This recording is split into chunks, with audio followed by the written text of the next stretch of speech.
ওম নমঃ শিবায়। প্রভুর নাম নিয়ে ব্লগটি শুরু করছি।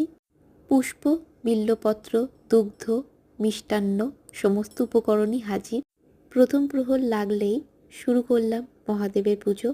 ভস্য, পঞ্চামৃত, অঘ্র সমেত গঙ্গার জল দিয়ে শিবের মাথায় জল ঢেলে বাবাকে সুন্দরভাবে মুছিয়ে বসালাম সিংহাসনে। চন্দনের প্রলেপ দিলাম, সাথে আকন্দের মালা, বিল্বপত্র, রজনীগন্ধার মালা তার গলায় পরিয়ে দিলাম। দিলাম সিদ্ধি পাতা, পঞ্চশস্য, আর দিলাম অখণ্ড চাল।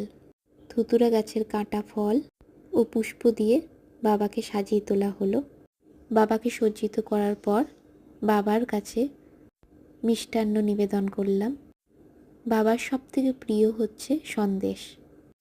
তিনি এটা পেলে খুব খুশি হন। এরপরে নন্দীদেবের স্নান করালাম ও অনেকগুলো আমার কাছে আরও শিবলিঙ্গ আছে, সেগুলো স্নান করালাম।